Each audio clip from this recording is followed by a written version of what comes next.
Le 16 octobre, le monde a célébré la journée mondiale de l'alimentation, une journée placée cette année sous les thèmes de la santé et du bien-être à travers une alimentation équilibrée et durable. Nous en parlons ces jours dans Santé Plus Magazine de l'hôpital provincial général de référence des Bukavu. Il est là déjà, notre pédiatre, le docteur Joseph Ntagerwa, pour nous en dire long sur cette thématique. Jusqu'à le Mouna, c'est moi comme d'habitude. Le plaisir est grand de vous tenir compagnie et vous êtes scotché déjà. Merci de votre fidélité renouvelée toutes les semaines au programme hebdomadaire de l'hôpital provincial général de référence des Bukavu, Santé Plus Magazine.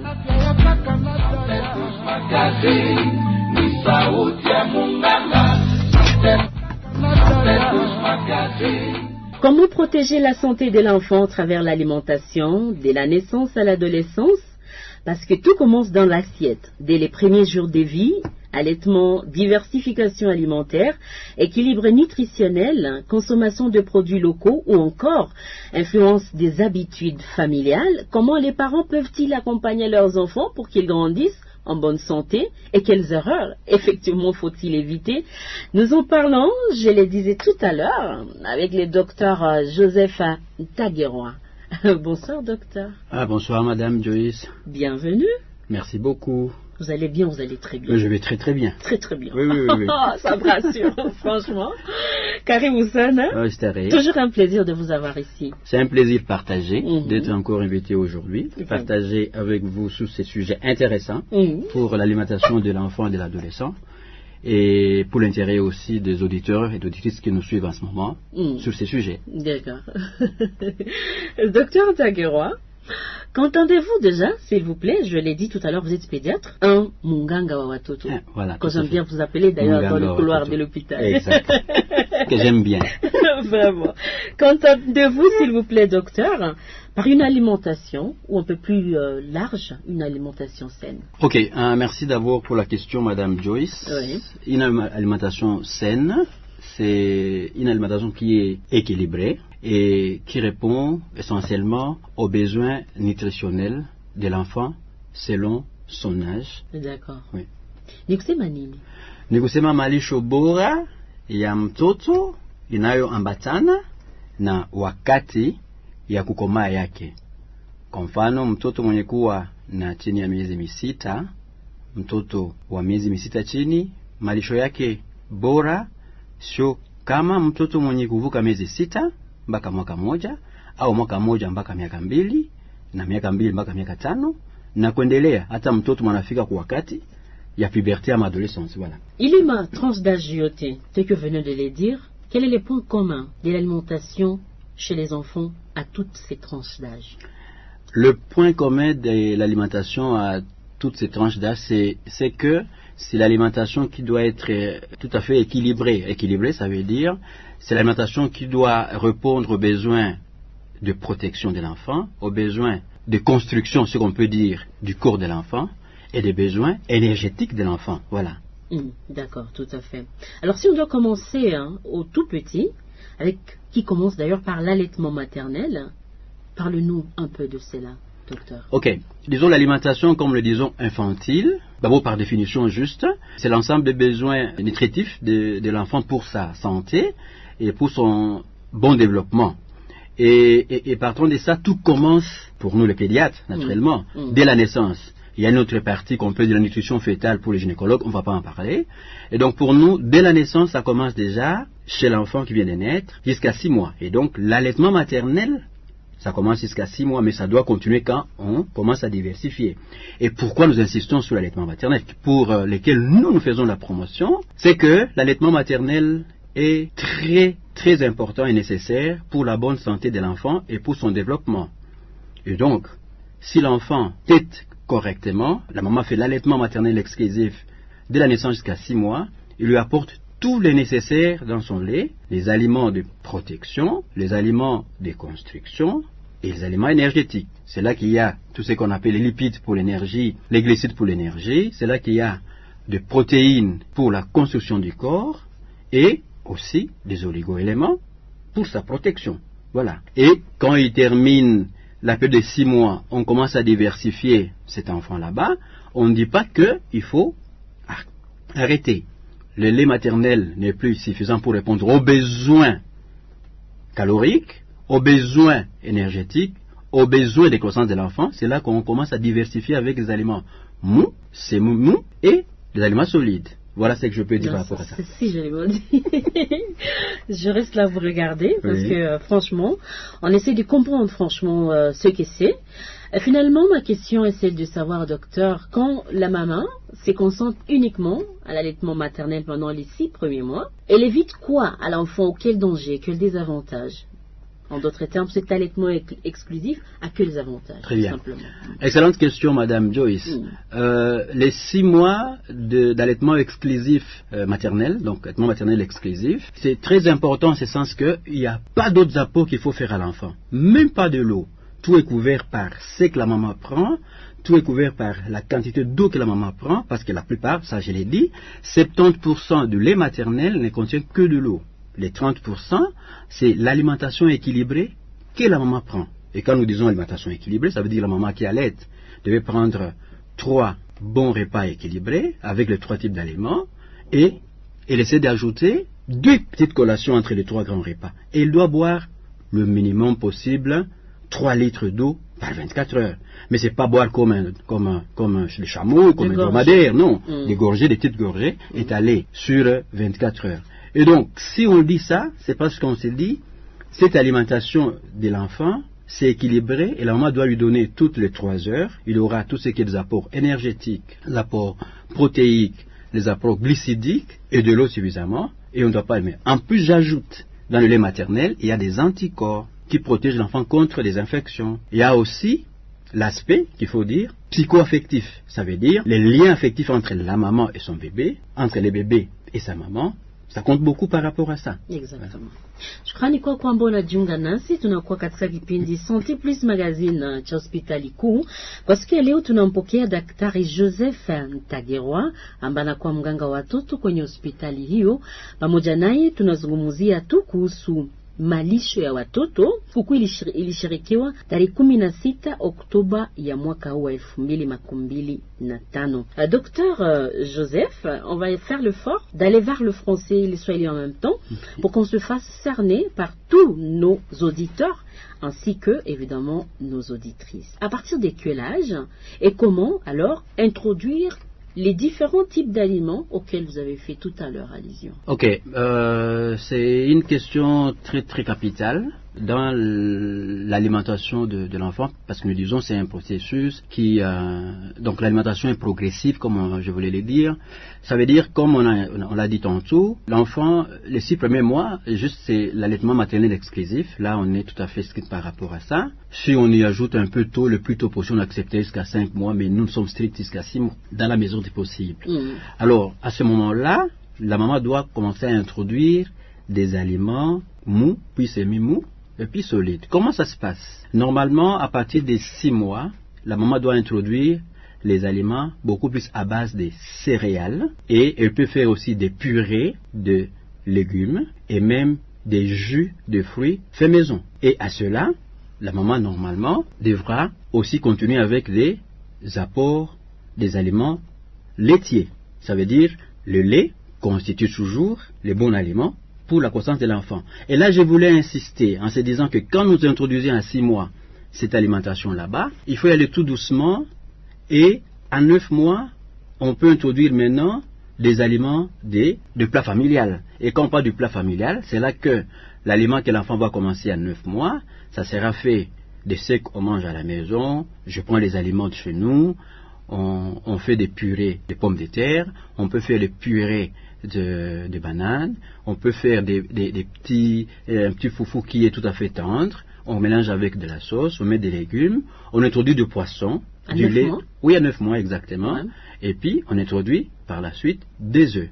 Et si vous voyez bien sur le carnet sanitaire, la fiche de vaccination que notre pays a édictée, de PEV, sur la partie presque au-dessus, quand on ouvre la page, nous mettons justement le moment d'introduction de ces aliments, c'est les enfants. Et localement, il faut adapter les aliments avec ce que nous avons. Il faut pas dire qu'on va lire dans les livres donnant ce que le blanc donne ainsi de suite. Non, on s'adapte avec ce que nous avons chez nous. C'est comme je prends par exemple les céréales dont on parle. C'est pas dire qu'il faut aller chercher seulement du blé. Si on en a, on peut faire. Si on en a chez nous, on a du maïs, on y ajoute du sorgho, on a eu du soja, mais c'est parfait, c'est équilibré. Et la maman, quand elle prépare, elle peut, dans la mesure du possible, ajouter un peu de lait. Ok, ça commence à 6 mois des repas qu'on donne, mais ça ne veut pas dire que la maman ne doit pas arrêter avec l'allaitement et continuer avec l'allaitement. Et même quand il introduit à 9 mois l'aliment de la maison ou les repas de la maison, et continue avec l'allaitement, et il arrive à faire jusqu'à 2 ans si c'est possible. Arrêt total de l'allaitement maintenant. Voilà. D'accord. Nikusema mama ananyonyesha mpaka miezi 6. Après miezi 6 anaanza polepole kuongezea mtoto mavariete ya chakula. Unaanza unasema cereal unasema ni soja. Vizuri. Mbui docteur. Hii ni ulizo nzuri sana. Tukisema cereal ni mfrancais ama lugha ya kimombo kama on dit. Tukisema kwa Kiswahili kwetu ya kikawaida, tukisema ma cereal tunafanya allusion kwa chakula tunazo hapa. Kwa mfano, le maïs fait partie. Tukisema kufanya mwindi au unga mwindi, okay? Tukitia unga ya mtama, ina faire partie na ile macereal, tunachanga pamoja. Tukitia ko soja ama unga soja, et iko parmi les groupes de légumineuses, comme ça qu'on appelle ça, mais il n'arrête beaucoup plus de protéines d'origine animale. Et là, si on mélange ces mélanges là-bas, on donne à l'enfant, et on peut ajouter aussi même un peu d'huile végétale. Un peu d'huile végétale, comme les lipides, et ça donne à l'enfant, et on met aussi du lait, et l'enfant aura un repas équilibré, et ça pourra l'aider pour sa croissance. Aliment mou, semi-mou, solide. Voilà. Mubili wetu unasema yawapi ko semi-mou, mou, solide. Tukianza na aliment, tunasema semi-mou, ni pale tunaanza kufanya uji, tunatia unga mumaji, inakuwa semi-mou, semi-mou, tunapatia mtoto.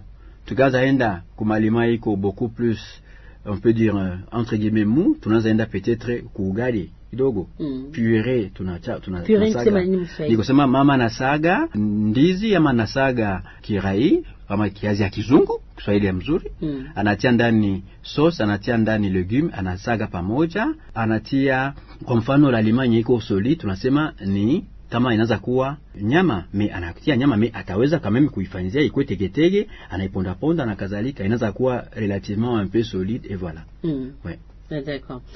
Mais au-delà, mama siache kunyonyesha mtoto. Anapashwa endelesha kwa sababu maziwa yake ingaliki inasaidia mtoto, kwa hiyo kuleta mantikor fulani, inaleta immunoglobulin na mavitu ya lazima ya kupiganisha magonjwa, inaleta micronutriments ndani, na ile aspect ya kutia relation entre kupenda mtoto wake na mtoto kupenda mama yake ni lazima sana mwa ile relation ya kuweza kunyonyesha mtoto. Exactement. Mais certaines femmes négligent ça, curieusement. Certaines femmes négligent. Bon, kuna kwa kama content zimoja, kuna moja wanasema mimi niko na content fulani, ninaenda kutumika, kwa mfano nashindaka kukazi asubuhi mpaka magharibi, siko kunyumba, na mwachia mtoto maziwa ya kopo, banampatia au ningacha mina kamula, banamtia mbibron tout ça. Mais kuko ma contrainte ya kikawaida ya maisha, nenda kushinda kutafuta 10 francs par-ci par-là, et puis anakuwa obligé, ni ma contrainte ya maisha, kutoheshimia ile rythme ya kunyonyesha mtoto. Mais kama narudi kuna wakati kuna mtoto nyumbani, ya lazima aendelee. Ouais, exactement. Ouais. Est-ce que mtoto ambaye iko na 6 mois par exemple, iko na mabesoin zimoya za alimentation qu'un adolescent, docteur? Hiyo ni ulizo nzuri nayo. Ni kusema besoin za mtoto na za adolescent ce n'est pas la même chose. Haviko vimoja. Nitakamata mfano kama naanza isabia kwa kuletea mtoto malisho bora ya kumpatia kwa komaa, iko na miezi 6, ndesabia makaloria ama mapore energetic zake za miezi 6, haitakuwa sawa mtoto manakuwa na miaka 14, 15 hapana. Kwa maana ule mtoto mkuu na miaka 14, 15 adolescent anakuwa mu periode na yeye yenyewe na mabesoin excessive sur sa croissance. Mahormone zake za kimtoto zinaanza kuongezeka, anaanza kukomala kwa urefu, kukomala kwa kilo, poids, et donc mabesoin yake yanaongezeka. Kwa mfano, mtoto adolescent mwanaume atakuwa na besoin mingi zaidi, karibuni 2200 kilocalories par kilo par jour, par rapport par jour je vais dire, voire 3000, ça veut dire 2500, 3000. Alors que fille mweko adolescente atakuwa na 2200. Donc abana bimoya sana. Donc comparé na mtu kidogo, ule mdogo iko kuma 120 kilocalories par kilo par jour, habiko bimoja. Na huyo kijana atapenda, anakuwa wakati mwili naanza komala, il faut anakuwa na aliment équilibré ya kumletea juu ya mifupa inaanza komala, beaucoup plus d'apport en protéines, beaucoup plus d'apport en calcium, beaucoup plus en fer, juu ya mwili inaanza kwenda na komala. Donc plus les enfants grandissent, plus ça devient encore plus parlant, leurs besoins en termes d'alimentation. Ouais. Alors quelles sont les erreurs que commettent souvent les parents dans l'alimentation des enfants? Parce que ça va dans tous les sens parfois, franchement. Est-ce que vous connaissez, ou tout à l'heure, vite fait là, ça vous vient à l'esprit, certaines erreurs que nous, parents, commettons dans les cas de l'alimentation de nos enfants? Nawaza kuna shida, il y a encore des problèmes dans l'alimentation. Dans certaines situations ou certains endroits ou dans certaines familles, kuna wale wanafanya alimentation ya mtoto, nitakamata mfano mtoto adolescent, iko besoin c'est vrai, mais c'est pas pour dire que on n'a pas chakula comme s'il mange pour 2, pour 4 personnes, même s'il est à croissance. Attention, ce sont des enfants qu'on va voir, ils vous mangent comme pas possible. Inaweza kuwa maintenant dans les excès, inaweza kuwa vibaya zaidi. Na imeletea shida zingine za mwili kunenepa zaidi, obésité, surpoids na kadhalika, matroubles za lipides ndani ya damu na kadhalika. Kuna wengine mtu iko croissance mais anakosa na ile malisho, peut-être ni moyen. Ça c'est aussi possible. La carence dans les apports inatuma mtoto pali aeneze mabezo zake correctement, kuna kuwa shida kwa kuweza kumwenezea. Anakuwa iko adolescent mais anakuwa na problème ya kupata masinyo ya kufanya maturation sexuelle zake, retard fulani parce ya kupata malisho bora. Et donc kuna wale wengine wanakuwa wanasaidia watoto, et je donne d'ailleurs des conseils à certains parents. Vous nous amenez un enfant par exemple qui a disons 9 ans, je l'ai vu il y a pas longtemps, 9 ans, et il vous pèse 54 kilos. Wow. 9 ans, je pose des questions sur l'alimentation, oh mon Dieu, mais on fait bourrer l'enfant de choses. Et le matin, il a pris son repas, il revient, c'est pas la journée, il mange encore, c'est pas 12h, 12h30, vers 15h, on commence à donner aussi des collations, des grignotages, ainsi de suite. Inakuwa magharibi, mtoto na kwa ile yote hakuna hata kudepenser énergie. Anaikala kunyumba, anatoka masomo, kabambi wa télévision, tablette, ainsi de suite. Oh mais mon Dieu, atakotia mtoto 9 ans, 54 kilos. Mais les parents, eux, ils savent que bon, ça va, mon enfant mange, il est content, l'appétit et tout ça. Mais derrière, c'est quand quelqu'un qu'on 9 ans, c'est quand même alarmant. Oui, kuna wamoja nipatia shauri, niwaona, nasema sasa daktari, wewe tulipenda tujue siku zako za kuona watoto. Kwa maana ile unatupatia ndio, yote tunatuambia pale, hiyo ni kweli. Malisho bora ya mtoto atufuatilie, anakuya na kamata na kinforma kinyotage, ainsi de suite. Anaenda, ni agent de poche anapatia. Kumbe na nyingine sana toka masomo ni kununua vitu vingine vitumbula. Vitumbula tena la kisha hapana. Kuna wale wanajua hawakujua namna gani ya kuendelea kupatia mtoto malisho yake bora na kufuatilia kufanya dépense énergétique. Kama tuna dépenser ma énergie tous les cours de façon équilibrée, ma repas est recommandé. OK, c'est comme l'adolescent, ce nombre de repas, c'est 3 repas qui doivent être équilibrés. Il doit aussi dépenser. Équilibré, ça veut dire? Équilibré, ça veut dire, il faut équilibrer, mon sens, il est ma énergie zake, il est il m'apport, il y a 3 types d'aliments. Par exemple, dans une assiette. Asubuhi.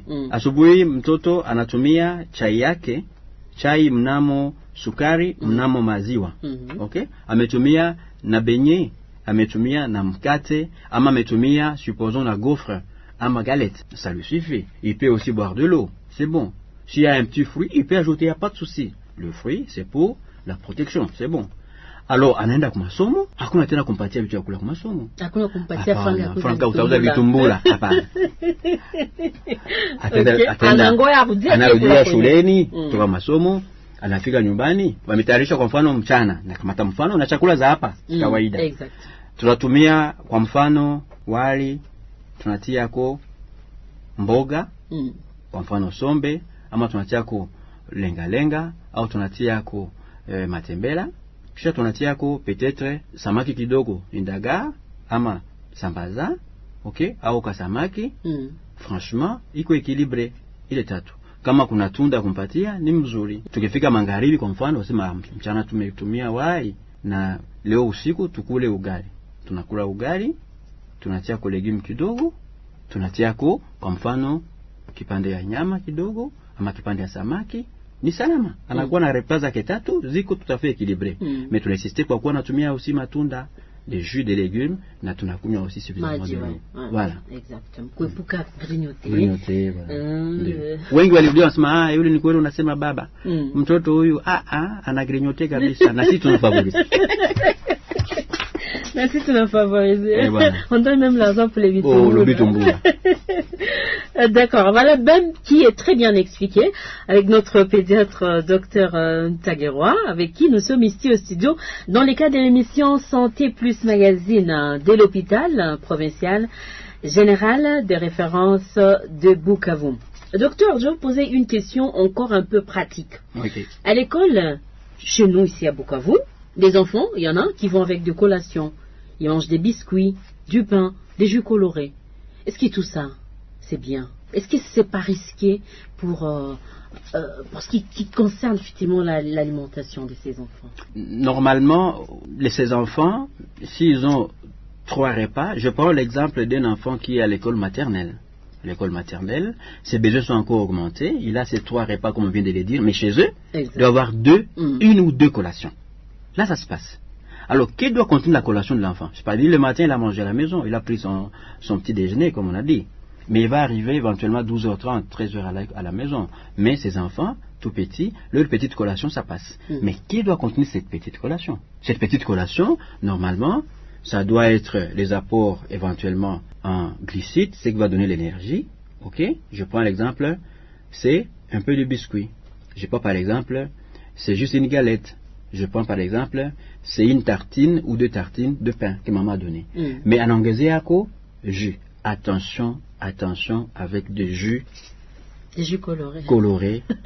Fabriqués par-ci par-là. Je n'ai pas fait la promotion de films, non. Hein. Okay. Mais attention, dans ces jus là-bas, on y met des édulcorants. Les édulcorants, attention, les édulcorants. Ziko na maife, zibaya kwa kuleta problem kufua ya mtoto. Kuna maedulcorant, banatia ndani, yanaweza koroga mtoto kufua, ama maini ya mtoto. Na mtoto zakuwa développer ma problème mbalimbali par la suite sur le foie. Mutakutana mwele maju baletia beaucoup plus concentré à des sucres, des sucreries. Attention.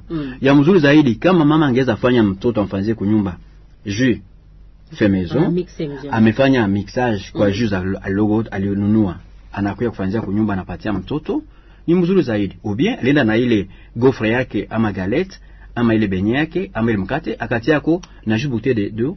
Il n'y a pas de souci, c'est parfait. Exactement.